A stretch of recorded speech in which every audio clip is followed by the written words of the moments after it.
ചോദ്യം ഇട്ടിട്ടില്ല.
ഹരേ കൃഷ്ണ ഹരേ കൃഷ്ണ. ഓം നമോ ഭഗവതേ വാസുദേവായ.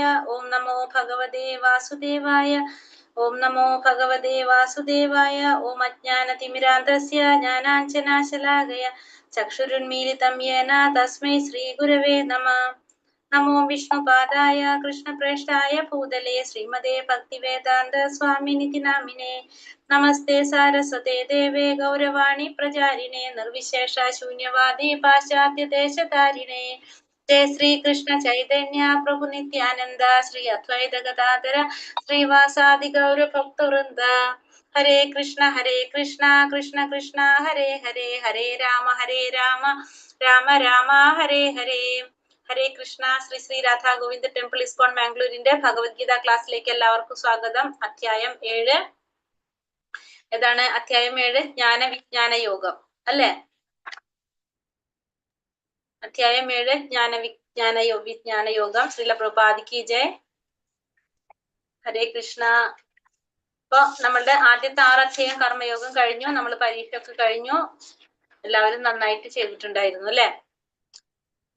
മനസ്സിലാവുന്നുണ്ട് അപ്പൊ നിങ്ങൾക്ക് അല്ലെ? ഇപ്പൊ മനസ്സിലാവുന്നുണ്ട്. കഴിഞ്ഞ പ്രാവശ്യത്തേക്കാൾ ഇത്തിരി കൂടി ഒരു കോൺഫിഡന്റ് ആയില്ലേ ഇപ്രാവശ്യത്തെ പരീക്ഷ എഴുതിയപ്പോ എല്ലാവർക്കും? എഴുതിയിട്ടില്ല പരീക്ഷ. ഞാൻ ഇല്ലായിരുന്നു, ഗുരുവായൂർ പോയതായിരുന്നു. വേറെ നേരം വൈകിപ്പോയി.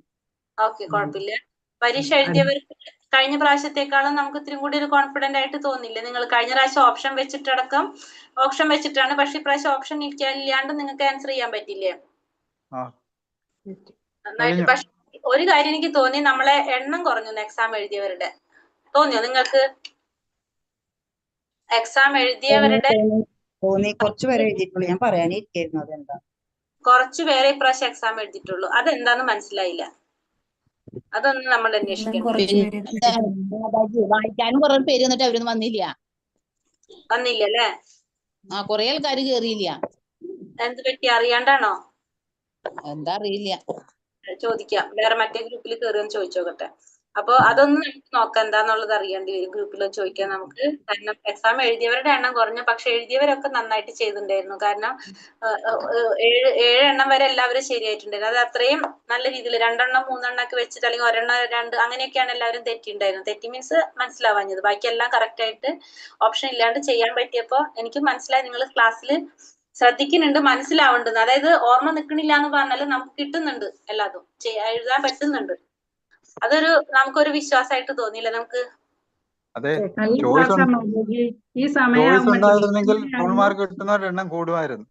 ചോയ്സ് ഉണ്ടെങ്കിൽ കിട്ടണ. പക്ഷെ ഫുൾ മാർക്കിനേക്കാളും കൂടുതൽ നമുക്കത് മനസ്സിലാവുന്നുണ്ട് എന്നുള്ള മനസ്സിലായില്ല എല്ലാവർക്കും. 8 മണിയാകുമ്പോ ഈ ക്ലാസ് കയറാനൊരു ഇതാണ്, ഉള്ളിലൊരു വ്യഗ്രതയാ. അല്ല, എന്തായാലും നന്നായി. അതുകൊണ്ട് നമുക്കപ്പോ ആ ഒരു രീതിയിൽ നമുക്കും തോന്നി നന്നായി, എല്ലാവർക്കും മനസ്സിലായി. ഹരേ കൃഷ്ണ. അപ്പൊ ഇതില് ബേസിക് ആയിട്ടുള്ള കാര്യങ്ങളൊക്കെ നമ്മൾ അറിഞ്ഞറിഞ്ഞു പോകുമ്പോ വീണ്ടും പഠിച്ചു വരുമ്പോ നമുക്ക് ഒത്തിരി കൂടി നന്നായി. അപ്പൊ നമ്മൾ ഓരോ ലെവൽ കഴിയുമ്പോൾ നമുക്ക് തന്നെ തോന്നും എന്തൊക്കെ നമുക്ക് മനസ്സിലായിട്ടുണ്ടെന്ന്. അല്ലാതെ വെറുതെ ഇന്ന് കേട്ടോണ്ട് നമുക്ക് ഒന്നും കിട്ടാൻ പോണില്ല. നമ്മൾ ഈ പരീക്ഷയുടെ ഒരു ഉദ്ദേശം നടത്തുന്നത് എന്തിനാണ്? നമുക്കത് മനസ്സിലാവാൻ വേണ്ടിട്ടാ. എന്തെങ്കിലുമൊക്കെ നമ്മൾ അതിൽ നിന്ന് പഠിക്കും. അപ്പൊ അല്ലാതെ നമ്മൾ ഈ 18 ദിവസം കൊണ്ട് അല്ലെങ്കിൽ ഒരു മാസം കൊണ്ട് ഇപ്പൊ നമ്മൾ ഈ ഭഗവത്ഗീത നമുക്കൊന്നും മനസ്സിലാകില്ല. പക്ഷെ ഇങ്ങനെ ക്വസ്റ്റ്യൻസ് ഇടുമ്പോ നമ്മൾ അതൊന്നും കൂടി ശ്രദ്ധിക്കും. അപ്പൊ അതുകൊണ്ട് കുറച്ചും കൂടി നമുക്കൊരു കോൺഫിഡന്റ് ആവും, എന്തൊക്കെ നമുക്ക് അറിയുന്നുണ്ട് അതിൽ നിന്ന്, അല്ലേ? ഹരേ കൃഷ്ണ. എല്ലാവർക്കും പ്രണാമം. നമുക്ക് ക്ലാസ് തുടങ്ങാം. ഹരേ കൃഷ്ണ. ഓം നമോ ഭഗവതേ വാസുദേവായ. ജ്ഞാന വിജ്ഞാന യോഗം. ശ്രീ ഭഗവാനുവാച. ക്വസ്റ്റ്യൻ ഇട്ടിട്ടുണ്ട് ഗ്രൂപ്പില്, കണ്ടില്ലല്ലോ. നോക്കിയൊന്ന്. ഇപ്പൊ ഇട്ടതാ, നോക്കിയൊന്ന്. ഗ്രൂപ്പ് അതന്നെയില്ലെന്ന് അറിയാൻ വേണ്ടിട്ടോ. ആരെങ്കിലും ഒന്ന് നോക്കിയാ ആ ഗ്രൂപ്പിലല്ലേ ക്വസ്റ്റ്യൻ വന്നിരിക്കുന്നെന്ന്. വന്നായിരുന്നു. Okay okay. ശ്രീ ഭഗവാനുവാച. മയ്യാസക്തമന പാർത്ഥ യോഗം യുഞ്ജന്മതാശ്രയഃ അസംശയം സമഗ്രം മാം യഥാ ജ്ഞാസ്യസി തച്ഛൃണു. ഇതാ പറഞ്ഞ ശ്രീ ഭഗവാൻ പറഞ്ഞു, ഹേ കുന്തി പുത്ര, എന്നെ കുറിച്ചുള്ള പൂർണ്ണ ബോധത്തോടെ എന്നിൽ ആസക്തമായ മനസ്സോടു കൂടി യോഗം പരിശീലിക്കുന്നത് കൊണ്ട് സംശയങ്ങൾ നീങ്ങി എന്നെ പൂർണ്ണമായി അറിയാൻ കഴിയുന്നത് എങ്ങനെയെന്ന് പറയാം, കേൾക്കൂ. ഭഗവാൻ എന്താ പറഞ്ഞത്? ഹേ കുന്തി പുത്ര, അർജുനനെ വിളിക്കാണ് അല്ലെ. എന്നെ കുറിച്ചുള്ള പൂർണ്ണ ബോധത്തോടെ എന്നിൽ ആസക്തമായ മനസ്സോടു കൂടി യോഗം പരിശീലിക്കുന്നത് കൊണ്ട് സംശയങ്ങൾ നീങ്ങി എന്നെ പൂർണ്ണമായിട്ട് അറിയാൻ കഴിയുന്നത് എങ്ങനെയെന്ന് പറയാം. ഭഗവാൻ പറയാണ്, ഇനി എങ്ങനെയാണ് സംശയങ്ങളെല്ലാം മാറിയിട്ട് പൂർണ്ണമായ മനസ്സോടെ, എന്നിൽ ആസക്തമായ മനസ്സോടു കൂടി പൂർണ്ണ ബോധത്തോടെ എന്നെ കുറിച്ച് അറിയാൻ കഴിയുന്നത് എങ്ങനെയാണെന്ന് ഞാൻ പറയാം എന്ന് ഭഗവാൻ അർജുനനോട് പറഞ്ഞു കൊടുക്കാണ്. അത് കേൾക്കാനാണ് പറയുന്നത്. ആരിൽ നിന്ന് കേൾക്കാനാ പറയണത്? തശ്ശൃണു, എന്നിൽ നിന്ന് കേൾക്കൂ എന്നാണ് ഭഗവാൻ ഇവിടെ പറയുന്നത്. പാർത്ഥ, എന്നിൽ നിന്ന് കേൾക്കൂ, നിനക്ക് ഞാൻ നിനക്ക് പറഞ്ഞു തരാം എന്ന് പറയുന്നത്. കാരണം വേറെ മറ്റുള്ളവരിൽ നിന്നല്ല കേൾക്കുന്നത്. ഇത് ഉപദേശിക്കുന്നത് ആരാണ്? ഞാൻ, ഭഗവാനാണ് ഇത് ഉപദേശിച്ചു തരുന്നത്. ആ ഭഗവാനിൽ നിന്ന് കേൾക്കാനായിട്ട് പറയണം. അപ്പൊ നമ്മള് എന്ത് കാര്യങ്ങൾ, ഇങ്ങനത്തെ കാര്യങ്ങൾ ആരിൽ നിന്ന് കേൾക്കണം എന്നാ പറയുന്നത്? ഒന്നില്ലെങ്കിൽ ഭഗവാനിൽ നിന്ന്, അല്ലെങ്കിൽ ഭഗവാന്റെ പ്രതിനിധികളായിട്ടുള്ള ആചാര്യന്മാരിൽ നിന്നായിരിക്കണം, അങ്ങനത്തെ പരിശുദ്ധരായ ഭക്തന്മാരിൽ നിന്നായിരിക്കണം നമ്മൾ എന്ത് കേൾക്കേണ്ടത്? ഇത്തരത്തിലുള്ള ജ്ഞാനം നമ്മൾ നേടേണ്ടത്. ആ ജ്ഞാനം അങ്ങനെയുള്ളവരിൽ നിന്നാണ് നമ്മളത് കേൾക്കേണ്ടത്. അത് ഉപദേശിക്കാനായിട്ട് അവരെക്കാൾ ശ്രേഷ്ഠരായിട്ടുള്ള ഒരു വ്യക്തികള് ഉണ്ടാകില്ല. അപ്പൊ അതുകൊണ്ട് ഭഗവാനിൽ നിന്ന്, ഇവിടെ ഭഗവാൻ അർജുനോട് പറഞ്ഞാണ് എന്നിൽ നിന്ന് കേൾക്കൂ, തച്ഛൃണു, എന്നിൽ നിന്ന് കേൾക്കൂ എന്നാണ് ഭഗവാൻ ഇവിടെ പറയുന്നത്. നോക്കുക, കൃഷ്ണനിൽ മനസ്സ് സ്ഥിരമായി ഉന്നന്നത് കൊണ്ട് പരമസത്യം എന്തെന്ന് പൂർണ്ണമായി അറിയാൻ കഴിയൂ. കൃഷ്ണനിൽ സർവ്വ വിഭൂതികളും തികഞ്ഞിട്ടുണ്ട്. പൂർണ്ണവും ശാസ്ത്രാനുസൃതമായ ജ്ഞാനം കൃഷ്ണനാണ്. കൃഷ്ണാവബോധത്തിന്റെ പൂർണ്ണതയിൽ സംശയാതീതമായ പരമജ്ഞാനം കൃഷ്ണൻ തന്നെയെന്ന് മനസ്സിലാവും.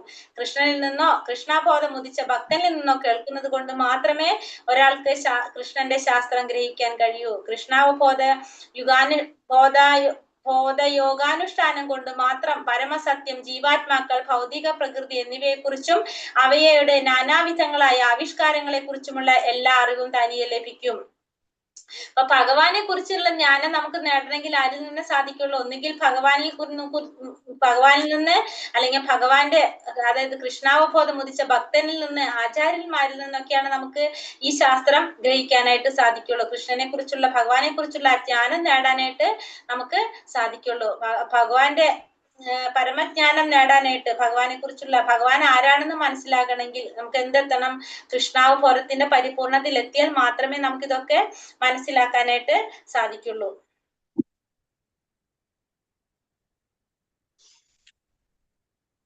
ജ്ഞാനം തേഹം സവിജ്ഞാനം ഇദം വക്ഷ്യാമി ശേഷതഃ യജ്ഞാത്വാനേക ഭൂയോന്യ അജ്ഞാതാവ്യാമവശിഷ്യതേ. വൈശിക ജ്ഞാനത്തെയും അതീന്ദ്രിയ ജ്ഞാനത്തെയും ഞാൻ ഇനി പൂർണ്ണമായി വിശദീകരിച്ചു തരാം. അതറിഞ്ഞാൽ പിന്നെ നിനക്ക് വേറെ ഒന്നും അറിയേണ്ടതായിട്ടില്ല. അപ്പൊ വൈഷയിക ജ്ഞാനത്തെ കുറിച്ചും പിന്നെന്താണ് അതീന്ദ്രിയ ജ്ഞാനത്തെ കുറിച്ചും, ഈ രണ്ട് ജ്ഞാനത്തെ കുറിച്ചും ഞാൻ നിനക്ക് വിവരിച്ചു തരാമെന്നാണ് പറയുന്നത്. ഭഗവാൻ പറയുന്നത് ഈ അതീന്ദ്രിയ ജ്ഞാനത്തെ കുറിച്ചും വൈശിക ജ്ഞാനത്തെ കുറിച്ചും ഞാൻ നിനക്ക് വിവരിച്ചു തരാം. ഇതറിഞ്ഞാൽ നിനക്ക് പിന്നെന്താണ് വേറെ ഒന്നും അറിയേണ്ടതായിട്ടില്ല. അപ്പൊ എന്താണ് അതീന്ദ്രിയ ജ്ഞാനം? ഭൗതിക പ്രപഞ്ചത്തെയും അതിന്റെ പിന്നിലുള്ള ചേതനയെയും, ഈ രണ്ടിന്റെയും ഉറവിടത്തെ കുറിച്ചുള്ള അറിവാണ് സമഗ്രമായ ജ്ഞാനം. ഇതാണ് അതീന്ദ്രിയ ജ്ഞാനം. അപ്പൊ അതീന്ദ്രിയ ജ്ഞാനം എന്ന് വെച്ചാൽ എന്താണ്? ഭൗതിക പ്രപഞ്ചത്തെ കുറിച്ച്, അതിനു പിന്നിലുള്ള ചേതന, അതിനു പിന്നിൽ അത് ഭൗതിക പ്രപഞ്ചത്തിന് ചേതന നൽകുന്നത് ആരിലാണ്?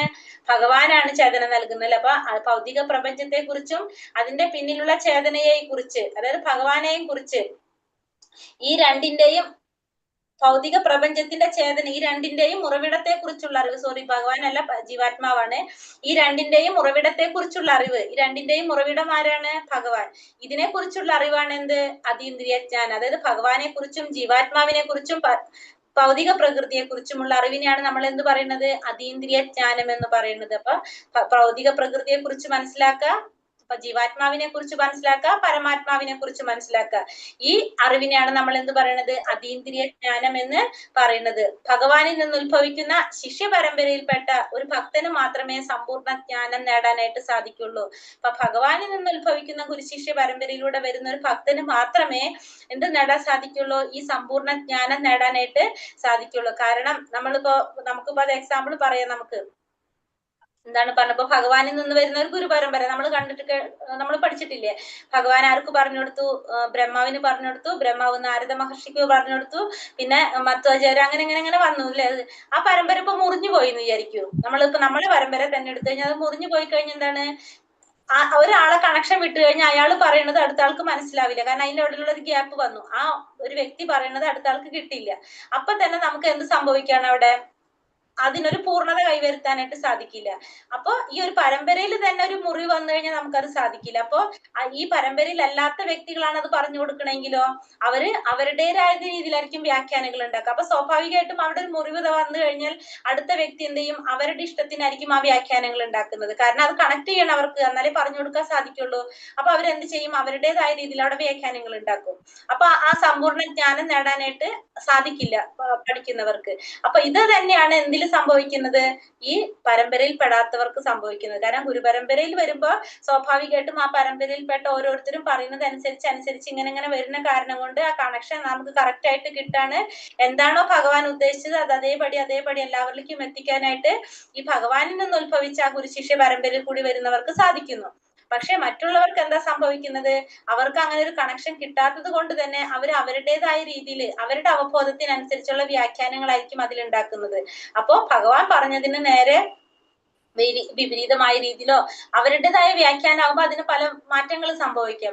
അപ്പൊ അതുകൊണ്ട് ഒരിക്കലും സമ്പൂർണ്ണ ജ്ഞാനം നേടാനായിട്ട് നമുക്ക് സാധിക്കില്ല. എല്ലാ തരം അറിവിന്റെയും ഉറവിടവും സർവത്തിനും കാരണഭൂതനും വിവിധ യോഗാനുഷ്ഠാനങ്ങളുടെ ഏക ലക്ഷ്യവും എന്തെന്നറിയാൻ തക്ക ബുദ്ധിശക്തിയെങ്കിലും ഒരാൾക്ക് ഉണ്ടാകണം. അപ്പൊ എല്ലാത്തരം അറിവിന്റെയും ഉറവിടം, സർവത്തിനും കാരണഭൂതനും വിവിധ യോഗ അനുഷ്ഠാനങ്ങളുടെ ഏക ലക്ഷ്യവും എന്തെന്നറിയാനായിട്ടുള്ള ഒരു തക്ക ബുദ്ധിശക്തി ആർക്കുണ്ടാകണം? ഒരാൾക്ക് ഉണ്ടായിരിക്കണം. സർവ്വ കാരണങ്ങൾക്കും കാരണം എന്തെന്നറിഞ്ഞാൽ അറിയേണ്ടതെല്ലാം അറിഞ്ഞു കഴിഞ്ഞു, പിന്നെ അറിയാനൊന്നും ബാക്കിയില്ല. വേദങ്ങളില് മുണ്ടകോപനിഷത്തിൽ പറയാണ്, സർവ്വ കാരണങ്ങളെയും കാരണത്തെ കുറിച്ച് അറിഞ്ഞു കഴിഞ്ഞാൽ പിന്നെ വേറെ ഒന്നും അറിയാനായിട്ട് ബാക്കിയില്ല എന്ന് പറയാണ്. എല്ലാതും അറിഞ്ഞു കഴിഞ്ഞു എന്നാ പറയുന്നത്. അറിയേണ്ടത് ആരെ കുറിച്ചാണ്? ഭഗവാനെ കുറിച്ചാണ്. സർവ്വ കാരണങ്ങൾക്കും കാരണം ആരാണ്? ഭഗവാനാണ്. ആ ഒരു സത്യം നമുക്ക് മനസ്സിലാക്കി കഴിഞ്ഞാൽ പിന്നെ നമുക്കൊന്നും അറിയാനായിട്ടില്ല. അപ്പൊ ഇവിടെ അതീന്ദ്രിയ ജ്ഞാനം എന്താണെന്ന് പറയുന്നുണ്ട്. എന്താണ്? ഭൗതിക പ്രപഞ്ചത്തെ കുറിച്ചും ജീവാത്മാവിനെ കുറിച്ചും പരമാത്മാവിനെ കുറിച്ചുമുള്ള അറിവ്, സമഗ്രമായിട്ടുള്ള അറിവിനെയാണ് നമ്മൾ എന്ത് പറയുന്നത്? അതീന്ദ്രിയ ജ്ഞാനം എന്ന് പറയുന്നത്. മനുഷ്യാണാം സഹസ്രേഷു കശ്ചിദത്യതി സിദ്ധയേ യതതാമപി സിദ്ധാനാം കശ്ചിൻ മാം വേത്തി തത്വതഃ. ആയിരക്കണക്കിന് ആളുകളിൽ ചിലപ്പോൾ ഒരാൾ പൂർണ്ണത നേടാൻ ഉദ്യമിച്ചേക്കാം. അങ്ങനെ പൂർണ്ണത നേടിയവരിലും ഒന്നിലേറെ പേർ എന്നെ തികച്ചും അറിയുന്നതുമില്ല. അപ്പൊ ആയിരക്കണക്കിന് ആളുകളിൽ ചിലപ്പോൾ ഒരാൾ പൂർണ്ണത നേടാൻ ഉദ്യമിച്ചേക്കാം. പക്ഷെ അങ്ങനെ പൂർണ്ണത നേടിയവരിലാണെങ്കിലോ അവരിലും ഒന്നിലേറെ പേർ എന്നെ തികച്ചും അറിയുന്നില്ല. അപ്പൊ കുറെ ആളുകൾ ഭഗവാനെ പൂർണ്ണത നേടാൻ വേണ്ടി ശ്രമിക്കുന്നുണ്ടാവും. പക്ഷെ അങ്ങനെ കുറെ ആയിരത്തില് ഉള്ളവരില് ചിലപ്പോ കുറച്ചു പേരായിരിക്കും വരുന്നത്. അതിലൊരു 1000 പേരിലോ ഒരാൾക്ക് ഒന്നിലേറെ പേർക്ക് എന്നെ തികച്ച് അറിയാനും സാധിക്കില്ല എന്നാ പറയുന്നത്. കൃഷ്ണനാണ് പരമപുരുഷനായ ഭഗവാൻ. ഭഗവാനെ ഭക്തിപൂർവ്വം സേവിക്കുന്നവർക്കൊക്കെ മറ്റാർക്കും അവിടത്തെ യാഥാർത്ഥ്യം അറിയാനായിട്ട് സാധിക്കില്ല. ബ്രഹ്മ സാക്ഷാത്കാരത്തിന്റെ പരമകാഷ്ഠയാണ് ആര്? ഭഗവാൻ കൃഷ്ണൻ. ബ്രഹ്മ സാക്ഷാത്കാരത്തിന്റെ പരമകാഷ്ഠ ആരാണ്? ഭഗവാൻ ശ്രീകൃഷ്ണനാണ്. അപ്പൊ ആയിരത്തിൽ ഒരാള്, കുറെ ആളുകള് എന്തിനു ശ്രമിക്കുന്നുണ്ടാകും? ഈ ഭഗവാനെ പ്രാപിക്കാനായിട്ട് ശ്രമിക്കുന്നുണ്ടാവും. അങ്ങനെ 1000-ൽ ഒരാൾക്കായിരിക്കും അവിടേക്ക് എത്താൻ സാധിക്കുന്നത്.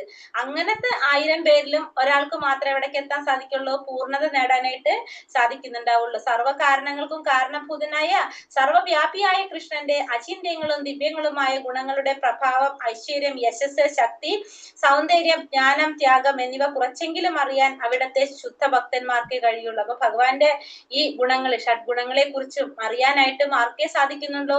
ഭഗവാന്റെ ശുദ്ധ ഭക്തന്മാർക്ക് മാത്രമേ സാധിക്കുള്ളൂ.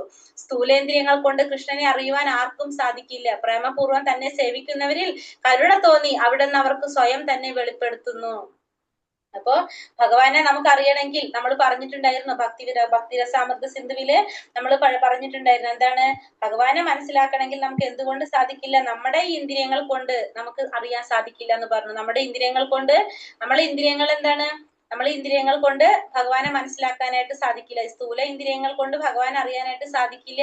നമ്മൾ എന്ത് വേണമെന്ന് പറഞ്ഞു? ഭഗവാനെ സേവിക്കാനായിട്ട് കരുണ തോന്നിട്ട് ഭഗവാൻ സ്വയം വെളിപ്പെടുത്തുന്നു. അഥ ശ്രീകൃഷ്ണ നാമാതി ന ഭാവേത്ഗ്രാഹ്യം ഇന്ദ്രിയൈഹി സേവോന്മുഖേഹി ജിഹ്വാതൗ സ്വയമേവാസുരത്യതഃ. അപ്പൊ നമ്മുടെ ഇന്ദ്രിയങ്ങൾ എന്താണ്? സ്ഥൂലമായിട്ടുള്ള ഇന്ദ്രിയങ്ങൾ കൊണ്ട് ഭഗവാൻ അറിയാനായിട്ട് നമുക്ക് സാധിക്കില്ല. നമ്മൾ എന്ത് ചെയ്യണം? ഭഗവാനെ സേവിച്ചു കൊണ്ടിരുന്നു കഴിഞ്ഞാല് ആ ഭഗവാന് നമ്മളോട് കരുണ തോന്നിയിട്ട് ഭഗവാൻ നമുക്ക് സ്വയം വെളിപ്പെടുത്തി തരണം. അങ്ങനെ ഉണ്ടെങ്കിൽ മാത്രമേ നമുക്ക് ഭഗവാനെ മനസ്സിലാക്കാനായിട്ട് സാധിക്കുള്ളൂ. ഭക്തിരസാമൃത സിന്ധുവില് പറയണത് അത്. ഭക്തിരസാമൃത സിന്ധുവിലെ 1-2-234 ശ്ലോകത്തിൽ പറയുന്നതാണ് അഥ ശ്രീകൃഷ്ണ നാമാതി ന ഭാവേത്ഗ്രാഹ്യം ഇന്ദ്രിയൈഹി ന സേവോന്മുഖേഹി ജിഹ്വാതൗ സ്വയമേവാസ്ഫുരത്യതഃ എന്ന്. കാരണം അത് പറയുന്നത് അങ്ങനെയാണ്. അപ്പൊ നമ്മളെ ഇന്ദ്രിയങ്ങൾ കൊണ്ട് ഭഗവാനെ കാണാൻ സാധിക്കില്ല. അപ്പൊ നമ്മൾ എന്ത് ചെയ്യണം? ഭഗവാന്റെ സേവകൾ ചെയ്തുകൊണ്ടിരുന്നാൽ നമ്മളോട് കരുണ തോന്നിയിട്ട് ഭഗവാൻ തന്നെ അത് സ്വയം വെളിപ്പെടുത്തുന്നു എന്നുള്ളത്. നമ്മൾ അടുത്ത ലെവലിൽ പഠിക്കാൻ പോകുന്ന ബുക്കാണ് ഭക്തിരസാമൃത സിന്ധു. അതിൽ പറയുന്ന കാര്യങ്ങളാണ് അതൊക്കെ.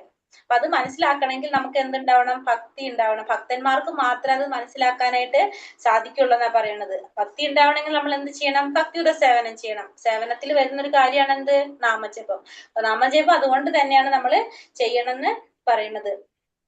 ഭക്തി ഇല്ലാത്തവർക്ക് ഭഗവാനെ മനസ്സിലാക്കാനായിട്ട് വളരെ പ്രയാസമാണെന്നാ പറയുന്നത്. കാരണം ഭഗവാൻ ആരാണ് നമുക്കറിയാം. സർവ്വകാരണങ്ങൾക്ക് കാരണനാണ്, കാരണഭൂതനാണ്, അതിപുമാനായ ഭഗവാനാണ്. എന്തിൽ പറയുന്നുണ്ട്? നമ്മളെ ഏതാണ്? ബ്രഹ്മസംഹിതയിൽ പറയുന്നുണ്ട് അല്ലെ? ഈശ്വര പരമകൃഷ്ണ സച്ചിദാനന്ദ വിഗ്രഹ അനാദിരാദിർ ഗോവിന്ദ സർവകാരണ കാരണം എന്നാ പറയുന്നത്. അതേപോലെ തന്നെ ഭക്തിരസാമൃത സിന്ധുവിൽ പിന്നെയും പറയുന്നുണ്ട് ശ്രുതി സ്മൃതി പുരാണാതി പഞ്ചരാത്രാവിധി വിന ഐകാന്തി ഹരേർ ഭക്തിർ ഉത്പാദൈവ കൽപ്പത്തെ. ഉപനിഷത്തുകൾ, പുരാണങ്ങൾ, നാരദ പഞ്ചരാത്രം തുടങ്ങിയ ആധികാരിക ഗ്രന്ഥങ്ങളെ അവഗണിച്ചിട്ടുള്ള ഭഗവത് സേവനം അനാവശ്യമായൊരു സാമൂഹ്യ സ്വസ്ഥത മാത്രമായിരിക്കുന്നു. അപ്പൊ നമ്മൾ ഈ പറഞ്ഞിരിക്കുന്ന നമ്മളെ ഉപനിഷത്തുകളില്, പുരാണങ്ങളില്, നാരദ പഞ്ചരാത്രങ്ങളിൽ, നമ്മൾ ആധികാരിക ഗ്രന്ഥങ്ങളിൽ പറഞ്ഞിട്ടുണ്ട് ഭഗവാൻ എങ്ങനെയാണ് നമ്മൾ ആരാധിക്കേണ്ടത്, ഭഗവത് സേവനം നമ്മൾ എങ്ങനെ ചെയ്യണമെന്ന്. അത് അവഗണിച്ചുകൊണ്ട് നമ്മൾ ചെയ്യുന്നത് എന്താണ്? അത് അനാവശ്യമായിട്ട് ചെയ്യുന്ന നമ്മളൊരു സാമൂഹ്യ അസ്വസ്ഥത മാത്രമായിരിക്കും പറയുന്നത്. നമ്മളെപ്പോഴും നമ്മളെ പുരാണ ഗ്രന്ഥങ്ങളിൽ എന്താണോ പറഞ്ഞിരിക്കുന്നത്, വേദഗ്രന്ഥങ്ങളിൽ പറഞ്ഞിരിക്കുന്ന പ്രകാരമാണ് നമ്മൾ ഇതൊക്കെ ചെയ്തു പോകേണ്ടതെന്ന് പറയാണ്. ഭൂമിരാപാനലോ വായു കമ്മനോ ബുദ്ധിരേവച അഹങ്കാര ഇതീയമേ ഭിന്ന പ്രകൃതിരഷ്ടത.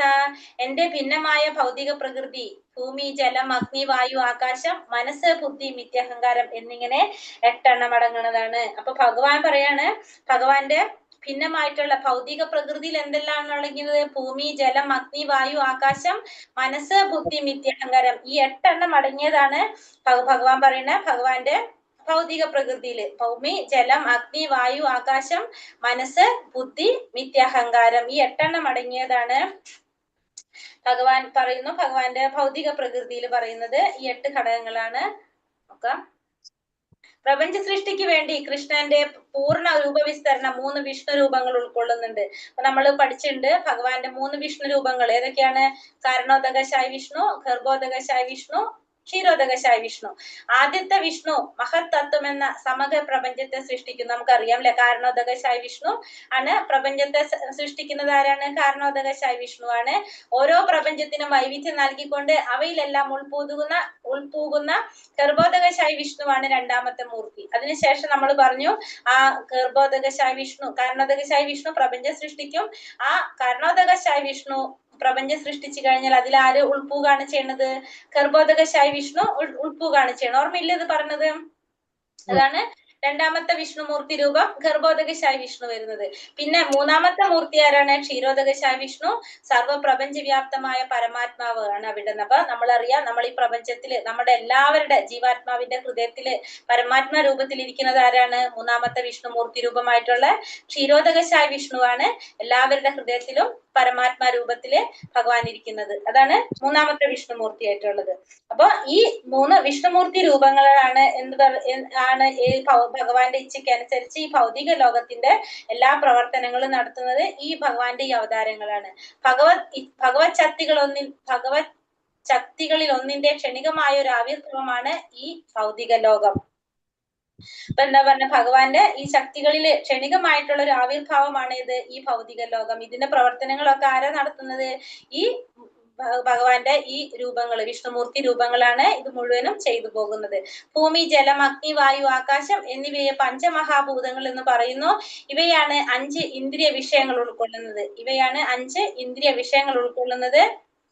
ഏതൊക്കെയാണ്? ശബ്ദം, സ്പർശം, രൂപം, രസം, ഗന്ധം. ഇവയുടെ പ്രത്യക്ഷീഭാവങ്ങളത്രേ ഈ മഹാഭൂതങ്ങള്. അപ്പൊ ഇതിന്റെ പ്രത്യക്ഷീഭാവങ്ങളാണ് ഇത് ഈ പറഞ്ഞ ഭൂമി, ജലം, അഗ്നി, വായു, ആകാശം, പഞ്ചമഹാഭൂതങ്ങള്. പിന്നെ 5 ഇന്ദ്രിയ വിഷയങ്ങൾ ഏതൊക്കെയാണ്? രൂപം, ശബ്ദം, സ്പർശം, രൂപം, രസം, ഗന്ധം. ഭഗവാൻ കൃഷ്ണന്റെ രൂപവിസ്തരണങ്ങളായ ഈ 3 വിഷ്ണുമൂർത്തികളുടെ ആമുഖ്യത്തിലാണ് നടക്കുന്നത്. ഈ മൂർത്തികളെ അവതാരങ്ങൾ എന്ന് പറയുന്നു. അപ്പൊ ഭഗവാൻ കൃഷ്ണന്റെ രൂപവിസ്തരണങ്ങളായ ആ സെന്റൻസ് ഇൻകംപ്ലീറ്റ് ആട്ടോ. ഈ ഭൗതിക ലോകത്തിലെ എല്ലാ പ്രവർത്തനങ്ങളും നടക്കുന്നത് ഭഗവാൻ കൃഷ്ണന്റെ രൂപവിസ്തരണങ്ങളായ ഈ വിഷ്ണുമൂർത്തികളുടെ ആഭിമുഖ്യത്തിലാണ്. അതുകൊണ്ടാണ് ഈ മൂർത്തികളെ നമ്മൾ എന്ത് പറയുന്നത്? ഈ മൂർത്തികളെ അവതാരങ്ങൾ എന്ന് പറയുന്നു. അപ്പൊ ഈ ഭഗവാൻ കൃഷ്ണന്റെ രൂപവിസ്തരണങ്ങളായ ഈ 3 വിഷ്ണുമൂർത്തികളുടെ ആഭിമുഖ്യത്തിലാണ് എന്ത് നടക്കുന്നത്? അവിടെ എന്ത് നടക്കണെന്ന് അവിടെ പറഞ്ഞിട്ടില്ല. അവിടെ എന്താ നടക്കുന്നത്? അവിടെ ഈ ഭൗതിക ലോകത്തിലെ സകല പ്രവർത്തനങ്ങളും നടക്കുന്നത് ഈ 3 വിഷ്ണുമൂർത്തികളുടെ ആഭിമുഖ്യത്തിലാണ്. ഈ മൂർത്തികളാണ് നമ്മൾ എന്ത് പറയുന്നത്? ഭഗവാന്റെ അവതാരങ്ങൾ എന്ന് പറയുന്നത്. ഭഗവാൻ കൃഷ്ണൻ ആരാണ്? അവതാരമാണോ അവതാരിയാണോ? ഓർമ്മയുണ്ടോ ആർക്കെങ്കിലും? ഭഗവാൻ കൃഷ്ണൻ ആരാണ്? ഭഗവാൻ കൃഷ്ണൻ ആരാണ്? അവതാരമാണോ അവതാരിയാണോ? കേട്ടിട്ടുണ്ടോ? അവതാരിയാണ്. കാരണം ഭഗവാനിൽ നിന്നാണ് എല്ലാ അവതാരങ്ങളും വന്നിരുന്നത്. അതുകൊണ്ട് ഭഗവാനെ നമ്മൾ അവതാരി എന്നാണ് പറയുന്നത്. മാനസിക പ്രവർത്തനങ്ങളിൽ കൗതുകം കൊള്ളുന്ന തത്വചിന്തകർക്കും പൂർണ്ണമായ ജ്ഞാനം നേടാനാവാത്തത് ഏതൊന്നിന്റെയും മൂലകാരണമായ കൃഷ്ണൻ അറിയാത്തതാണ്. മാനസിക പ്രവർത്തനങ്ങളിൽ കൗതുകം കൊള്ളുന്ന തത്വചിന്തകന്മാർക്കും പൂർണ്ണമായ ജ്ഞാനം നേടാൻ സാധിക്കാത്തത് എന്തുകൊണ്ടാണ്? മറ്റുള്ളവർക്ക് ഭഗവാനെ കുറിച്ച് മനസ്സിലാക്കാതെ, ഏതൊന്നിന്റെയും മൂലകാരണമായ ഭഗവാനെ അറിയാത്തത് കൊണ്ടാണ് അവർക്ക് എന്ത് ചെയ്യാൻ സാധിക്കാത്തത്? പൂർണ്ണമായ ജ്ഞാനം നേടാനായിട്ട് സാധിക്കാത്തത്. അപരേയമിതസ്തന്യാം പ്രകൃതിം വിത്തി മേ പരാം ജീവഭൂത മഹാബാഹോ യേദം ധൈര്യതേ ജഗത്. ഇവയ്ക്ക് പുറമെ ഹേ മഹാബാഹുവായ അർജുന, എനിക്ക് മറ്റൊരു ഉത്കൃഷ്ട ശക്തി കൂടിയുണ്ട്. ഈ താഴ്ന്ന തരം ഭൗതിക പ്രകൃതിയുടെ വിഭവങ്ങളെ ചൂഷണം ചെയ്യുന്ന ജീവഗണങ്ങളാണത്. എന്താ പറയുന്നത്? ഇവയ്ക്ക് പുറമെ ഹേ മഹാബാഹുവായ അർജുന, എനിക്ക് മറ്റൊരു ഉത്കൃഷ്ട ശക്തി കൂടി ഉണ്ടെന്നാ പറഞ്ഞത്. അപ്പൊ ഇപ്പൊ തന്നെ പറഞ്ഞൊരു ശക്തിനെ കുറിച്ച് പറഞ്ഞു. അതെന്താ പറഞ്ഞത്? ഭഗവാന്റെ താഴ്ന്ന ശക്തിയാണത്. ഈ താഴ്ന്ന തരം ഭൗതിക പ്രകൃതിയുടെ വിഭവങ്ങളെ ചൂഷണം ചെയ്യുന്ന ജീവഗണങ്ങളാണത്. അപ്പൊ ഭഗവാന്റെ താഴ്ന്ന ശക്തിയാണ് നമ്മൾ ഈ പറഞ്ഞ ഭൗതിക പ്രകൃതി. ഇനി ഭഗവാന്റെ ഉത്കൃഷ്ട ശക്തിയെ കുറിച്ച് പറയാണ്. ഉത്കൃഷ്ട ശക്തി ഉണ്ട്. ആ ഉത്കൃഷ്ട ശക്തി ഏതാണ്? ജീവഗണങ്ങളാണ്. ഭഗവാന്റെ ഉത്കൃഷ്ട ശക്തി ജീവഗണങ്ങളാണ്. താഴ്ന്ന ശക്തി ഏതാണ്? അപ്പൊ ഭൗതിക പ്രകൃതി ഭഗവാന്റെ താഴ്ന്ന ശക്തിയാണെന്ന് പറയാണ് ഇവിടെ. ഞാനിവിടെ ക്വസ്റ്റ്യൻ ഇട്ടപ്പോ നമ്മുടെ ലെവൽ 1 തന്ന ക്വസ്റ്റ്യൻസ് ഒഴിവാക്കിയിട്ടാണ് ഇട്ടിട്ടുള്ളത് കേട്ടോ. അപ്പൊ നിങ്ങൾക്ക് വേണമെങ്കിൽ അതും ഇതും മിക്സ് ചെയ്തിട്ട് നിങ്ങൾക്ക് പഠിക്കാം. മനസ്സിലായോ? കാരണം ഞാൻ അത് തന്നതല്ലേ എന്ന് വിചാരിച്ചിട്ട് ആ ക്വസ്റ്റ്യൻസ് വീണ്ടും ഇതിലിട്ടിട്ടില്ല. അപ്പൊ അതും കൂടി നിങ്ങൾ നോക്കിക്കോളൂ. ശക്തിയോ? എങ്ങനെ? ഉത്കൃഷ്ട ശക്തി ജീവഗണം. ഉത്കൃഷ്ട ശക്തി ജീവഗണം, അധമ ശക്തി ഭൗതിക പ്രകൃതി. അതെനിക്ക് തോന്നുന്നു നമ്മൾ ആദ്യത്തെ ലെവലിലെ ക്വസ്റ്റ്യൻസിൽ തന്നിട്ടുണ്ടാവും നിങ്ങൾക്ക്. ജീവഗണങ്ങള് ഭഗവാന്റെ ഉത്കൃഷ്ട ശക്തിയാണ്. ഭഗവാന്റെ താഴ്ന്ന ശക്തി ഏതാണ്? അധമ ശക്തിയാണ് ഭൗതിക പ്രകൃതി. അപ്പൊ ഭഗവാന്റെ രണ്ട് ശക്തികള്, ഒന്ന് ഉത്കൃഷ്ട ശക്തിയുണ്ട്, ഒന്ന് അധമ ശക്തിയുണ്ട്. ഉത്കൃഷ്ട ശക്തി ഏതാണ്? ജീവഗണങ്ങള്. താഴ്ന്ന തരം ശക്തി ഏതാണ്? ഭൗതിക പ്രകൃതി.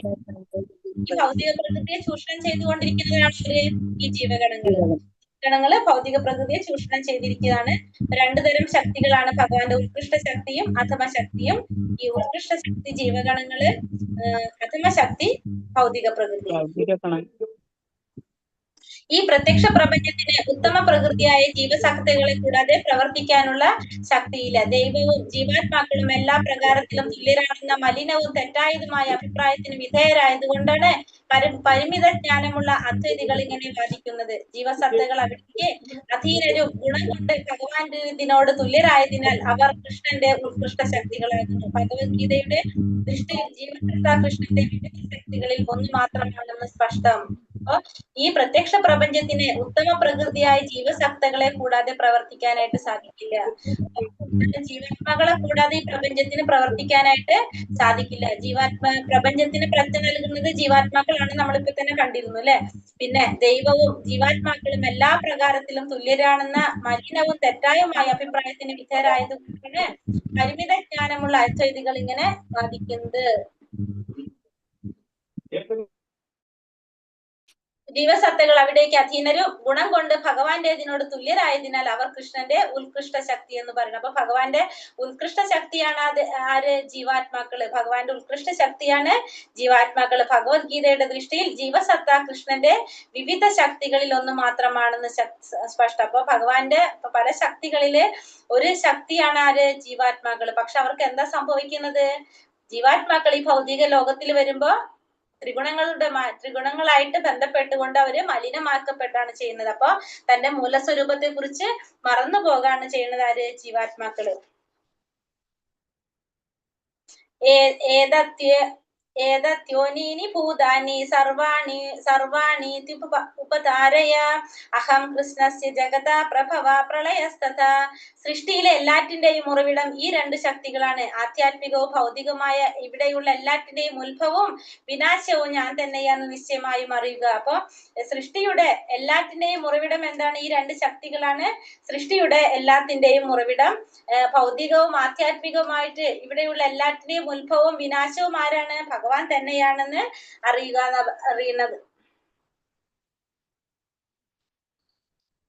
ബാല്യത്തിൽ നിന്ന് യൗവനത്തിലേക്കും ശരീരത്തിന്റെ പരിണാമം സാധ്യമാകുന്നത് ഉത്കൃഷ്ട ശക്തിയായ ആത്മാവിന്റെ സാന്നിധ്യം കൊണ്ടാണ്. ഭഗവാനാണ് എല്ലാത്തിന്റെയും മൂലകാരണം. ജീവാത്മാകുന്ന ഒരു ചെറിയ ഭഗവത് അംശത്തിന് അമ്പരചുംബിയായ ഒരു കെട്ടിടമോ വലിയൊരു ഫാക്ടറിയോ ഒരു മഹാനഗരം തന്നെയോ നിർമ്മിക്കാൻ കഴിഞ്ഞേക്കാം. എങ്കിലും അതിനൊരു മഹാപ്രപഞ്ചം സൃഷ്ടിക്കാനായിട്ട് സാധിക്കില്ല. അപ്പൊ എന്താണ് പറയുന്നത് ഇവിടെ? ഇവിടെ പറയുന്നത് ബാല്യത്തിൽ നിന്ന് യൗവനത്തിലേക്കുള്ള ശരീരത്തിന്റെ പരിണാമം സാധ്യമാകുന്നതാണ് ഉത്കൃഷ്ട ശക്തിയായ ആത്മാവിന്റെ സാന്നിധ്യം അതിലുള്ളത് കൊണ്ടാണ് അല്ലെ. ആത്മാവിന്റെ സാന്നിധ്യം ഉള്ളത് കൊണ്ടാണ് ആ ശരീരത്തിന് എന്ത് സംഭവിക്കുന്നത്? പ്രവർത്തിക്കാനായിട്ട് സാധിക്കുന്നത്. ആത്മാവ് അതിലില്ലെങ്കിൽ, ആ ചേതന അതിലില്ലെങ്കിൽ ആ ശരീരം എന്താണ്? ഒരു ജഡവസ്തുവാണ്. അതിന് ഒന്നും സംഭവിക്കുന്നില്ല, അത് നശിച്ചു പോകാനുള്ളതായിട്ട് മാറാണ്. ഭഗവാനാണ് എല്ലാത്തിന്റെയും മൂല കാരണം. ജീവാത്മാവാകുന്ന ഒരു ചെറിയ ഭഗവാന്റെ അംശത്തിന് അമ്പരചുംബിയായിട്ടുള്ള ഒരു കെട്ടിടോ ഫാക്ടറിയോ ഒക്കെ ഉണ്ടാക്കാനായിട്ട് സാധിക്കും. ആർക്ക്? ജീവാത്മാവിന്. ഭഗവാന്റെ ചെറിയൊരു അംശമാണെന്ന് പറഞ്ഞു. പക്ഷെ ഒരു മഹാപ്രപഞ്ചം സൃഷ്ടിക്കാനായിട്ട് ആർക്ക് സാധിക്കില്ല? ജീവാത്മാവിന് സാധിക്കില്ല. അത് ആർക്ക് മാത്രമേ സാധിക്കുന്നുള്ളൂ? ഭഗവാന് മാത്രമേ സാധിക്കുന്നുള്ളൂ.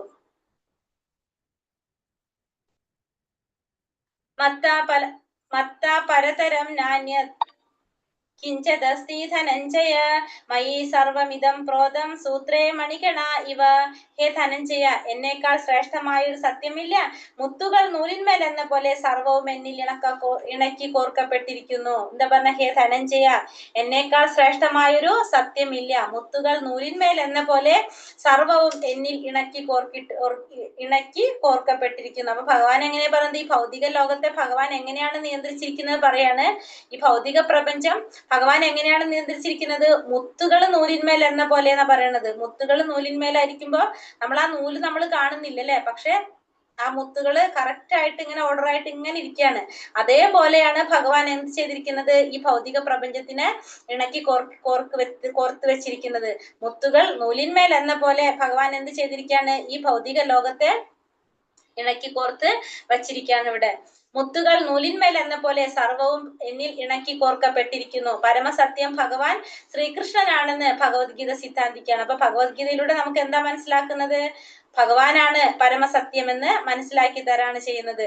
ഈശ്വര പരമകൃഷ്ണ സച്ചിദാനന്ദ വിഗ്രഹ, ആദിദേവനും ആനന്ദസാഗരവും സച്ചിദാനന്ദ മൂർത്തിയുമായ ഭഗവാൻ കൃഷ്ണനാണ്. സച്ചിദാനന്ദനാണ് ഭഗവാൻ ഗോവിന്ദൻ, സച്ചിദാനന്ദ മൂർത്തിയായ കൃഷ്ണ ഭഗവാനാണെന്ന് പറയാണ്. നമ്മളെ ഇതിലെ പറയുന്നത് അത് ബ്രഹ്മസംഹിതയിൽ പറയുന്നുണ്ടല്ലേ, ഈശ്വര പരമകൃഷ്ണ സച്ചിദാനന്ദ വിഗ്രഹ അനാദിരാതിർ ഗോവിന്ദ സർവകാരണ കാരണം. ആദിദേവനും ആനന്ദസാഗരവും സച്ചിദാനന്ദ മൂർത്തിയുമാണ് ആര്, ഭഗവാൻ ശ്രീകൃഷ്ണൻ എന്ന് പറയുന്നു. ആദ്യത്തെ ജീവാത്മാവ് എന്ന നിലയിൽ ബ്രഹ്മാവ് ദേവന്മാരിലും മനുഷ്യരിലും മൃഗങ്ങളിലും വെച്ച് ശ്രേഷ്ഠനാകുന്നു. അപ്പൊ ആദ്യത്തെ ജീവാത്മാവ് ആരാണ്, ബ്രഹ്മാവ്.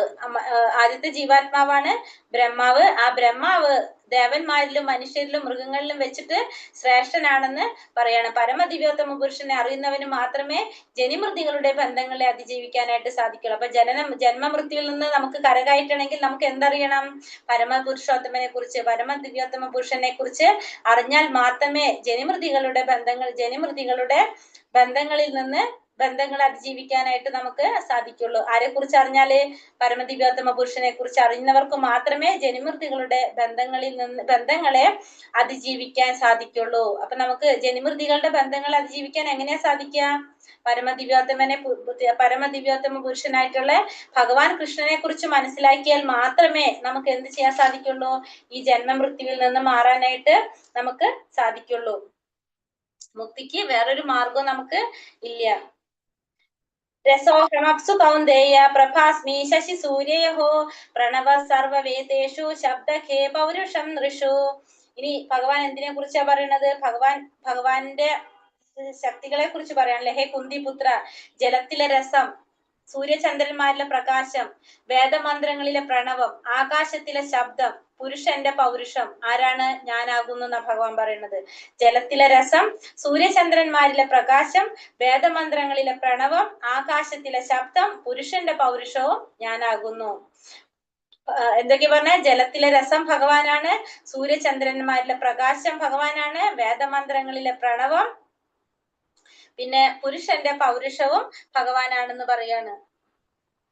വെള്ളത്തിന്റെ ക്രിയാത്മകത്വം അത് ഭഗവാൻ പ്രതിനിധീകരിക്കുന്നതാണ്. സൂര്യചന്ദ്രന്മാരുടെ പ്രകാശം, അതീന്ദ്രിയ നാദമാകുന്ന ഓംകാരം ഭഗവാനെ അഭിസംബോധന ചെയ്യുന്നതിനുള്ളതാണ്. പിന്നെ വിശ്വവ്യാപ്തമാണ് കൃഷ്ണാവബോധത്തിന്റെ മണ്ഡലം. ഈ അവബോധം ഉദിച്ചവൻ അനുഗ്രഹീതനാകുന്നു എന്നാ പറയുന്നത്. അപ്പൊ ഈ ഭഗവാനെ കുറിച്ചുള്ള ബോധം, നമുക്ക് കൃഷ്ണാവബോധം എന്ന് പറയുന്നത് എന്താണ്, ഭഗവാനെ കുറിച്ചിട്ടുള്ള ഒരു ബോധമാണ് അല്ലെ. ആ അവബോധം ഉദിച്ചവനാരാണ്, അവര് അനുഗ്രഹീതരായവരാണ്. കൃഷ്ണാവബോധം എന്ന് പറഞ്ഞാൽ തന്നെ എല്ലാതും വന്നു. ഭഗവാനെ കുറിച്ചിട്ടുള്ള എല്ലാ മനസ്സിലാക്കുന്നവർക്കാണ് കൃഷ്ണാവബോധം ലഭിക്കുന്നത്. പുണ്യോഗന്ധ പൃഥിവ്യാം ച തേജസ്മി വിഭാവസോ ജീവനം സർവഭൂതേഷു തപസ്മി തപസ്വിഷു. ഭൂമിയിൽ പുണ്യഗന്ധമായും തീയിലെ ചൂടായും ജീവജാലങ്ങളിലെല്ലാം ജീവനായും തപസ്സികളിൽ തപസ്സായും കുടികൊള്ളുന്നത് ഞാൻ തന്നെയാണ്. ഭൂമിയിലെ പുണ്യഗന്ധമായിട്ടും തീയിലെ ചൂടായും ജീവജാലങ്ങളിലെ ജീവനായിട്ടും തപസ്സികളിലെ തപസ്സായിട്ടും കുടികൊള്ളുന്നത് ആര് തന്നെയാണ്, ഭഗവാൻ തന്നെയാണ്. അപ്പൊ ഭൂമിയിലെ പുണ്യഗന്ധമായിട്ടുള്ളത് ഭഗവാൻ തന്നെയാണ്. അതുപോലെ തന്നെ തീയിലെ ചൂട് ഭഗവാനാണ്, ജീവജാലങ്ങളിലെ ജീവൻ ഭഗവാനാണ്, തപസ്സികളിലെ തപസ്സായിട്ടും കുടികൊള്ളുന്നത് ആര് തന്നെയാണ്, ഭഗവാൻ തന്നെയാണെന്ന് പറയാണ്. മാലിന്യം തീണ്ടാത്ത മൗലികമായ സർവഭൂത വ്യാപ്തമായ ഗന്ധമത്രേ ഭഗവാൻ കൃഷ്ണൻ.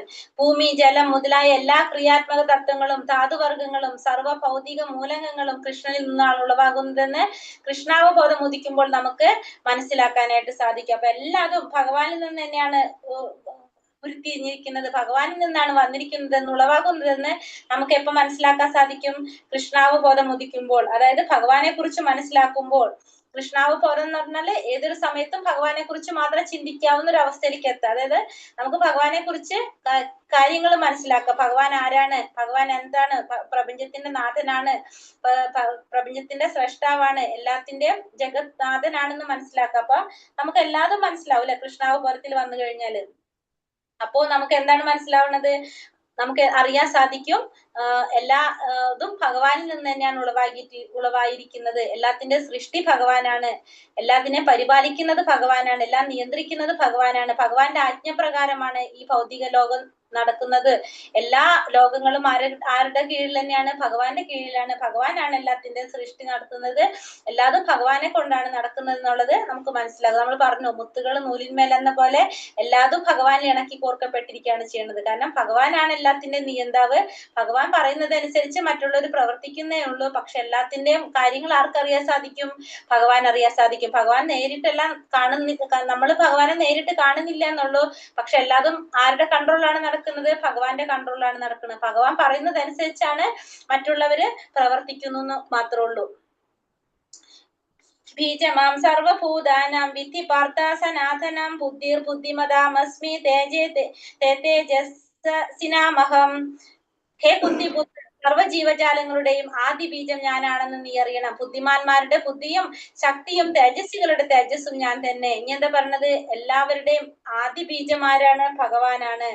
എല്ലാ ചലിക്കുന്നതും ചലിക്കാത്തതുമായിട്ടുള്ള എല്ലാ ജീവിജാലങ്ങൾക്കും ആദി ബീജം പ്രദാനം ചെയ്തത് ഭഗവാൻ തന്നെയാണ്. ബുദ്ധിമാന്മാരുടെ ബുദ്ധിയും ശക്തിയും തേജസ്വികളുടെ തേജസ്സും ആര് തന്നെയാണ്? ഭഗവാൻ തന്നെയാണെന്ന് പറയാണ്. പ്രപഞ്ചത്തിലെ ജീവിവർഗങ്ങൾ 84 ലക്ഷം, ഇവയുടെ എല്ലാം ആദി ബീജമാരാണ്? ഭഗവാനാണ്. അപ്പൊ എല്ലാവരുടെയും ആദി പിതാവ് ഭഗവാനാണെന്ന് ഭഗവാൻ ഇവിടെ പറയാണ്. ആദി ബീജം പ്രദാനം ചെയ്തത് ഭഗവാനാണ്. ബ്രഹ്മം അവ്യക്തിഗതവും പരബ്രഹ്മം വ്യക്തിഗതവുമാണ്. അവ്യക്തിഗതമായ ബ്രഹ്മം വ്യക്തിഭാവത്തിൽ നിലകൊള്ളുന്നുവെന്നാണ് ഭഗവത്ഗീതയുടെ സന്ദേശം, സിദ്ധാന്തം. ബുദ്ധി ഇല്ലെങ്കിൽ ആർക്കും പ്രവർത്തിക്കാനാവില്ല. താനാണ് ബുദ്ധിക്ക് കാരണമെന്ന് ഭഗവാൻ പറയുന്നു. ബുദ്ധിഹീനവർക്ക് ഭഗവാൻ കൃഷ്ണനെ അറിയാൻ സാധിക്കില്ല. അപ്പൊ ബുദ്ധിയുള്ളവർക്ക് മാത്രമേ ഭഗവാനെ കുറിച്ച് അറിയാൻ സാധിക്കുള്ളൂ. ആ ബുദ്ധി നൽകുന്നത് ആര് തന്നെയാണ്? ഭഗവാൻ തന്നെയാണ്. അവ്യക്തിഗതമായിട്ടുള്ള ബ്രഹ്മം വ്യക്തിഭാവത്തിൽ നിലകൊള്ളുന്നു എന്നതാണ് ഭഗവത്ഗീതയുടെ സന്ദേശം. നമുക്ക് അവ്യക്തിഗതമായിട്ടുള്ള ആ ബ്രഹ്മമാണ് കേട്ടോ. ബ്രഹ്മം വ്യക്തിഗതമായ ഭാവത്തില് നിലകൊള്ളുന്നു. ഇതാണ് നമ്മൾ ഇതിൽ പറയുന്ന സന്ദേശം. നിരപേക്ഷ സത്യം. അതായത് ഭഗവാനെ നമുക്ക് വ്യക്തിയായിട്ടും അവ്യക്തമായിട്ടും പറയാൻ സാധിക്കുന്നില്ല. വ്യക്തിയാണ് ഭഗവാൻ, അതേസമയം തന്നെ അവ്യക്തമായിട്ടും പറയുന്നുണ്ട്. അപ്പൊ അതുകൊണ്ട് വ്യക്തി രൂപത്തിൽ ഭഗവാൻ നിലകൊള്ളുന്നു എന്നുള്ളതാണ് എന്തിന്റെ സന്ദേശം പറയുന്നത്? ഭഗവത്ഗീതയുടെ സന്ദേശം. പിന്നെ എല്ലാ ചരാചരങ്ങൾക്കും, ചലിക്കുന്നതും ചലിക്കാത്തതുമായിട്ടുള്ള എല്ലാ ചരാചരങ്ങൾക്കും 84 ലക്ഷം ജീവജാലങ്ങള്, ജീവിവർഗങ്ങള്, ഇതിനെല്ലാം ആദിബീജം പ്രദാനം ചെയ്തത് ആര് തന്നെയാണ്? ഭഗവാൻ തന്നെയാണ്. ബലം ബലവതാം ചാഹം കാമരാഗാവിവർജിതം ധർമാവിരുദ്ധ ഭൂതേഷു കാമോസ്മി ഭരതർഷഭ. അല്ലയോ ഭരതർഷഭ, ഞാനാണ് ബലവാന്മാരുടെ കാമരാഗ വിവർജിതമായ ബലം. ധർമ്മവിരുദ്ധമല്ലാത്ത ലൈംഗിക ജീവിതവും ഞാൻ തന്നെയാണ്. അപ്പോ ബലവാന്മാരുടെ ബലവും ആര് തന്നെയാണ്? ഭഗവാൻ തന്നെയാണ്. പിന്നെ ധർമാനുസൃതമായിട്ടുള്ള ലൈംഗിക ജീവിതം, സന്തോൽപാദനത്തിന് വേണ്ടിയിട്ടുള്ളതും എല്ലാതും ആരാണ്? ഭഗവാൻ തന്നെയാണ് ഇതെന്ന് ഭഗവാൻ പറയാണ് ഇവിടെ. ധർമാനുസൃതമായിട്ടുള്ള ലൈംഗിക ജീവിതം സന്തോൽപാദനത്തിന് വേണ്ടിയുള്ളതാണ്. പിന്നീട് മക്കളിൽ കൃഷ്ണാവബോധം ഉളവാക്കുന്നതും അച്ഛനമ്മമാരുടെ കടമയാണ്. ഇതെല്ലാം ഭഗവാൻ തന്നെയാണെന്ന് ഭഗവാൻ ഇവിടെ പറയാണ്. യേ ചൈവ സാത്വിക ഭാവോ താമസാശ്ചയേ മത്ത ഏവേദി താൻ വിധി നത്വേഹം തേഷു തേ മയി.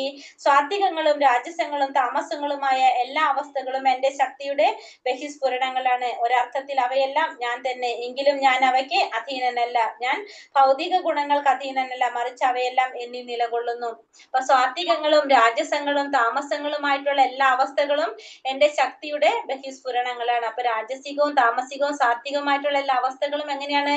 ഭഗവാന്റെ ശക്തിയുടെ തന്നെ ബഹിസ്ഫുരണങ്ങളാണ്. ഒരർത്ഥത്തിൽ അവയെല്ലാം ഭഗവാൻ തന്നെയാണ്. എങ്കിൽ ഞാൻ അവയ്ക്ക് അധീനനല്ല, ഞാൻ ഭൗതിക ഗുണങ്ങൾക്ക് അധീനനല്ല, അവയെല്ലാം എന്നിൽ നിലകൊള്ളുന്നു. നമ്മൾ പറഞ്ഞു ഭഗവാൻ നിർഗുണനാണ്. ഭഗവാൻ ഇതിനെല്ലാം അതീതനാണെന്ന് പറഞ്ഞില്ലേ? ഭൗതിക പ്രകൃതിയുടെ ത്രിഗുണങ്ങൾ സത്വം, രജസ്, തമസ് കൃഷ്ണനിൽ നിന്നുള്ളവാകുന്നുവെങ്കിലും ഭഗവാൻ ഭൗതിക പ്രകൃതിക്ക് അധീനനാകുന്നില്ല. പരമദിവ്യോത്തമ പുരുഷനായ ഭഗവാന്റെ വിവിധ സവിശേഷതകളിൽ ഒന്നാണിത്. ഏതാണ്? ഭഗവാൻ നിർഗുണനാകുന്നു. ഭഗവാന്റെ പലതരത്തിലുള്ള സവിശേഷതകൾ ഒരു സവിശേഷതയാണ് എന്ത് പറയുന്നത്? ഭഗവാൻ നിർഗുണനാണ് എന്ന് പറയുന്നത്. ഭഗവാൻ നിർഗുണനാണ്, ഭഗവാനെ ഇതൊന്നും ബാധിക്കുന്നില്ല. ഭഗവാനിൽ നിന്നാണ് ഈ ഗുണങ്ങളെല്ലാം വന്നിരിക്കുന്നെങ്കിലും ഭഗവാൻ നിർഗുണനാണ്. ഇതൊന്നും ആരെ ബാധിക്കുന്നില്ല? ഭഗവാനെ ബാധിക്കുന്നില്ല. ത്രിഭിർ ഗുണമയർ ത്രിഭിർഗുണമയർഭാവൈരേപി സർവമിദം ജഗത് മോഹിതം നാപി ജാനാതി മാമേത്യ പരമവ്യയം. ത്രിഗുണങ്ങളാൽ സത്വം, രജസ്, തമസ് വ്യാമോഹിതമായ ഈ ലോകം ഇവയ്ക്ക് അതീതനും അവ്യയനുമായ എന്നെ അറിയുന്നില്ല. അപ്പൊ ത്രിഗുണങ്ങളാൽ വ്യാമോഹിതമായിട്ടുള്ള ഈ ലോകം ഇവയ്ക്ക് അതീതനും അവ്യയനുമായിട്ടുള്ള ഭഗവാനെ അറിയാനായിട്ട് അവർക്ക് സാധിക്കുന്നില്ല. അപ്പൊ ത്രിഗുണങ്ങളെ വ്യാമോഹിതരായവർക്ക് മനസ്സിലാകാനായിട്ട് സാധിക്കുന്നില്ല. ഈ ലോകം ഇവയ്ക്ക് അതീതനും അവ്യയനുമായിട്ടുള്ള ഭഗവാനെ കുറിച്ച് അറിയാനായിട്ട് സാധിക്കുന്നില്ല. സത്വഗുണം മാത്രമുള്ളവരെ ബ്രാഹ്മണരെന്ന് വിളിക്കുന്നു. രജോ ഗുണത്തിലുള്ളവരെ ക്ഷത്രിയരായും തമോ ഗുണത്തിന് അധീരായവരെ വൈശ്യരായും തമോ ഗുണം മാത്രമുള്ളവരെ ശൂദ്രരെന്നും പറയുന്നു. ത്രിഗുണങ്ങളാൽ വ്യാമോഹിതരായപ്പെട്ടവർക്ക് ശ്രീകൃഷ്ണൻ ഈ ഭൗതിക പ്രകൃതിക്ക് അതീതനും സർവേശ്വരനുമാണെന്ന് അറിയാനായിട്ട് സാധിക്കില്ല. അപ്പൊ ഈ ത്രിഗുണങ്ങളിൽ ബന്ധിക്കപ്പെട്ടവർക്ക് ഭഗവാനെ കുറിച്ച് അറിയാൻ സാധിക്കില്ല. അവർക്ക് ഭഗവാൻ ഈ ഭൗതിക പ്രകൃതിക്ക് അതീതനാണെന്നോ ഭഗവാൻ സർവേശ്വരനാണെന്നോ മനസ്സിലാക്കാനായിട്ട് ആർക്ക് സാധിക്കില്ല? ഈ ഭൗതിക പ്രകൃതിയുടെ ത്രിഗുണങ്ങളാൽ വ്യാമോഹിതരായവർക്ക് സാധിക്കില്ല. പ്രകൃതിയുടെ ഈ 3 ഗുണങ്ങൾക്കും അതീതമാണ് എന്ത്? കൃഷ്ണാവബോധം. കൃഷ്ണാവബോധം എന്ന് പറയുന്നത് ഭൗതിക പ്രകൃതിയുടെ 3 ഗുണങ്ങൾക്കും അതീതമാണ് ഏത്? ഈ കൃഷ്ണാവബോധം എന്ന് പറയുന്നത്. അപ്പൊ ഭൗതിക പ്രകൃതിയുടെ 3 ഗുണങ്ങൾക്കും അതീതമാണ് എന്ത്? കൃഷ്ണാവബോധം.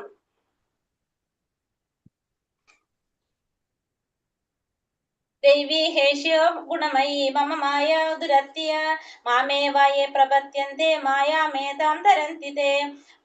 3 പ്രകൃതി ഗുണങ്ങൾ അടങ്ങിയ എന്റെ ദിവ്യശക്തിയെ അതിജീവിക്കുക എളുപ്പമല്ല. എന്നാൽ എനിക്കായി സ്വയം സമർപ്പിക്കുന്നവർക്ക് അത് നിഷ്പ്രയാസം സാധിക്കും. അപ്പം ഭൗതിക പ്രകൃതിയുടെ 3 പ്രകൃതി ഗുണങ്ങൾ അടങ്ങിയ എന്റെ ദിവ്യശക്തിയെ അതിജീവിക്കുക എളുപ്പമുള്ളതല്ല. എന്നാൽ എനിക്കായി സ്വയം സമർപ്പിക്കുന്നവർക്ക് അത് നിഷ്പ്രയാസം സാധിക്കും. അപ്പൊ ഈ 3 ഗുണങ്ങളെ ഭൗതിക പ്രകൃതിയെ കീഴടക്കാന്ന് പറയുന്നത് അത്ര എളുപ്പമുള്ള കാര്യമല്ല. പക്ഷെ എങ്ങനെയുള്ളവർക്ക് സാധിക്കും?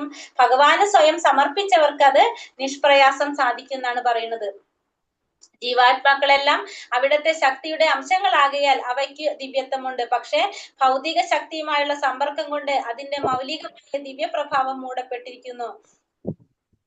ജീവാത്മാക്കൾക്ക് എന്തുണ്ട്? ദിവ്യത്വമുണ്ട്. കാരണം ഭഗവാന്റെ അംശമാണ് ജീവാത്മാക്കൾ എന്നുള്ളത് നമ്മൾ ആദ്യമേ പറഞ്ഞു. പക്ഷെ എന്താ സംഭവിക്കുന്നത്? ഈ ഭൗതിക ശക്തിയുമായിട്ടുള്ള സമ്പർക്കം കൊണ്ട്, വ്യാമോഹം കൊണ്ട് അതിനെന്ത് സംഭവിക്കാണ്?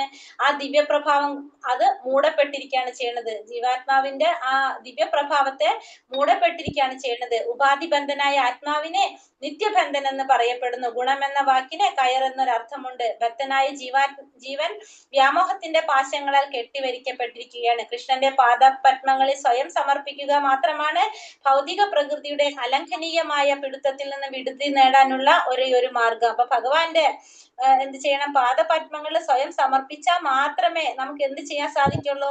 ഈ ഭൗതിക പ്രകൃതിയുടെ ത്രിഗുണങ്ങളിൽ നിന്ന് രക്ഷ നേടാനായിട്ട് സാധിക്കുള്ളൂ. മാമേവ എന്ന വാക്ക് പ്രാധാന്യം അർഹിക്കുന്നു. മാം എന്നാൽ കൃഷ്ണനെ, വിഷ്ണുവിനെ മാത്രം ആശ്രയിക്കുക, ബ്രഹ്മാവിനെയോ ശിവനെയോ.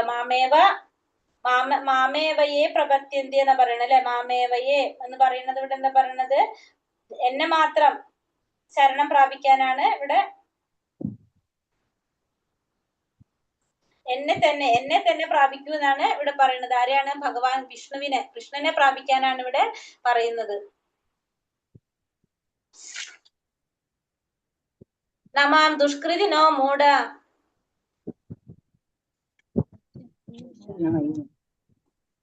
നമാം ദുഷ്കൃതിനോ മൂഢ പ്രപദ്യന്തേ നരാധമഃ മായായ ബഹൃതജ്ഞാന ആസുരം ഭാവമാശ്രിതഃ. ദുഷ്കൃതരായ മൂഢന്മാരും മനുഷ്യ അധമന്മാരും മായാൽ അപഹരിക്കപ്പെട്ട ജ്ഞാനത്തോട് കൂടിയവരും നിരീശ്വരരുമായ അസുരന്മാർ എന്നെ ശരണം പ്രാപിക്കുന്നില്ല. അപ്പൊ ആരൊക്കെയാണ് ഭഗവാനെ ശരണം പ്രാപിക്കാത്തവര്? ദുഷ്കൃതരായ മൂഢന്മാര്, മനുഷ്യ അധമന്മാര്, മായയാൽ അപഹരിക്കപ്പെട്ട ജ്ഞാനത്തോട് കൂടിയവര്, ഇവരാരും ഭഗവാനെ ശരണം പ്രാപിക്കുന്നില്ല എന്ന് പറഞ്ഞത്. അസുരന്മാര് ഇവരൊന്നും എന്നെ ശരണം പ്രാപിക്കുന്നില്ല. ദുഷ്കൃതരായ മൂഢന്മാര്, മനുഷ്യാധമന്മാര്, മായയാൽ അപഹരിക്കപ്പെട്ട ജ്ഞാനത്തോടു കൂടിയവര്, നിരീശ്വരരായ അസുരന്മാര്, ഇവരാരും ഭഗവാനെ ശരണം പ്രാപിക്കുന്നില്ല. ആരൊക്കെയാണ് ഭഗവാനെ ശരണം പ്രാപിക്കാത്തവര്? ദുഷ്കൃതരായ മൂഢന്മാര്, മനുഷ്യാധമന്മാര്, മായയാൽ അപഹരിക്കപ്പെട്ട ജ്ഞാനത്തോടു കൂടിയവര്, നിരീശ്വരരായ അസുരന്മാരാരും ഭഗവാനെ ശരണം പ്രാപിക്കുന്നില്ല. ഭഗവത് ചരണാശ്രയം കൊണ്ട് തന്നെ മാത്രം ഇത് സാധ്യമാണെങ്കിൽ ബുദ്ധിശാലികളും പ്രവൃത്തി നിരതരായവർക്ക് എന്തുകൊണ്ട് ലളിതമായ ഉപായം സ്വീകരിച്ചുകൂടാ? ഭഗവത്ഗീത ഈ ചോദ്യത്തിന് സ്പഷ്ടമായ ഉത്തരം നൽകുന്നുണ്ട്. ബ്രഹ്മാവ്, ശിവൻ, കപിലൻ, കുമാരന്മാർ, മനു, വ്യാസൻ, ദേവലൻ, അസിതൻ, ജനകൻ, പ്രഹ്ലാദൻ, ബലി എന്നിവരും പിൽക്കാലത്ത് മധ്വാചാര്യർ, രാമാനുജാചാര്യർ, ശ്രീ ചൈതന്യ മഹാപ്രഭു എന്നിവർ ഭഗവാന്റെ പാദങ്ങളിൽ ശരണം തേടിയവരാണ്. തത്വചിന്തകരോ ശാസ്ത്രജ്ഞരോ വിചക്ഷണരോ ഭഗവാന്റെ മാർഗത്തെയോ പദ്ധതിയോ സ്വീകരിക്കാറില്ല. അവർക്ക് ദൈവത്തെ കുറിച്ച് യാതൊരു ഓർമ്മയില്ല. തന്നെക്കാൾ ഉന്നതമായ പ്രാമാണികർ ഇല്ലെന്ന് താനാണ് പരമസത്യമെന്നും ഭഗവത്ഗീതയിലൂടെ ഭഗവാൻ വ്യക്തമാക്കുന്നുണ്ട്.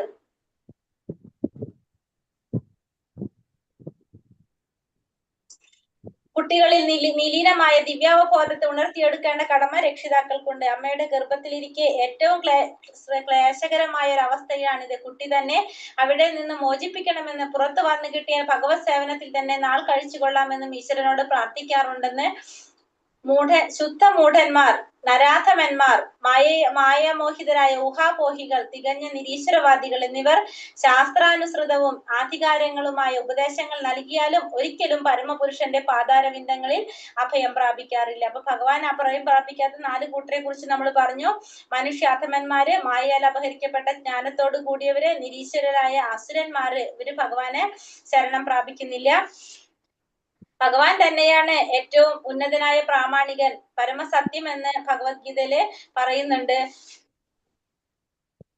പിന്നെ ഭഗവാന്റെ പാതാരവിന്ദങ്ങളിൽ ശരണം പ്രാപിച്ച പ്രമുഖരെ കുറിച്ച് പറയാണ്. ആരൊക്കെയാണ്? ബ്രഹ്മാവ്, ശിവൻ, കപിലൻ, കുമാരന്മാര്, മനു, വ്യാസൻ, ദേവലൻ, അസിതൻ, ജനകൻ, പ്രഹ്ലാദൻ, ബലി എന്നിവരും പിൽക്കാലത്ത് മധ്വാചാര്യർ, രാമാനുജാചാര്യർ, ശ്രീ ചൈതന്യ മഹാപ്രഭുവര് ഭഗവാന്റെ പാതാരവിന്ദങ്ങളെ ശരണം തേടിയവരാണെന്നാ പറയുന്നത്.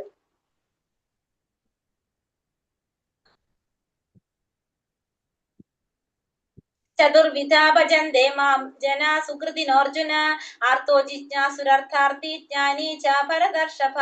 ഹേ ഭരതകുല ശ്രേഷ്ഠ, സുകൃതികളായ 4 കൂട്ടരാണ് എന്നെ ഭജിക്കുന്നത്. ദുഃഖിതൻ, ധനകാംക്ഷി, ജിജ്ഞാസു, പരമസത്യത്തെ അന്വേഷിക്കുന്ന ജ്ഞാനി.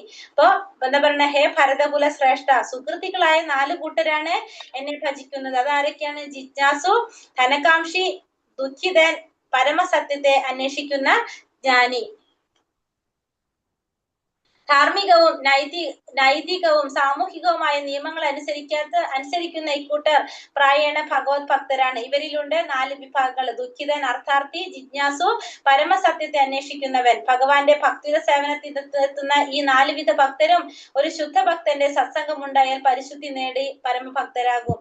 ഭൗതിക ലോകത്തിൽ നിന്ന് നിരാശ മാത്രം ലഭിച്ചിട്ടുള്ള വ്യക്തികളിൽ ചിലപ്പോൾ ശുദ്ധ ഭക്തന്മാരുമായി ബന്ധപ്പെടാൻ വരുന്നു. അപ്പോ പല കാരണങ്ങൾ കൊണ്ട് ഇവർക്ക് എന്താണ്, ഇവര് ഭഗവാനെ ആരാധിക്കുന്നതായിട്ട് ഇവർക്ക് എന്താ പറഞ്ഞത്, ഒരു ശുദ്ധ ഭക്തന്റെ സത്സംഗം ഉണ്ടായിക്കഴിഞ്ഞാല് പരിശുദ്ധി നേടിയിട്ട് ഭക്തന്മാരാകാനായിട്ട് സാധിക്കുന്നതാണ്. പക്ഷെ ഇവര് പല കാരണങ്ങൾക്ക് വേണ്ടിയിട്ട് ഭഗവാനെ ആരാധിക്കുന്നവരാണ്. ഇവരൊരിക്കലും ശുദ്ധ ഭക്തരല്ല എന്നാണ് പറയുന്നത്. പക്ഷെ ഇവർക്ക് പിന്നീട് എന്താവാൻ സാധിക്കും? ശുദ്ധഭക്തരാകാനായിട്ട് സാധിക്കും. പക്ഷെ ഇവരിപ്പോ എന്തെങ്കിലും ഒരു ആഗ്രഹങ്ങൾ മുന്നിൽ വെച്ചുകൊണ്ടായിരിക്കും ഭഗവാനെ ആരാധിക്കുന്നവര്. ഇവരാരും ശുദ്ധഭക്തരല്ല. പക്ഷെ പിന്നീട് അവർക്ക് എന്ത് ചെയ്യാൻ സാധിക്കും? അതിലേക്ക് മാറാനായിട്ട് അവർക്ക് മാറ്റം അവർക്ക് വരും.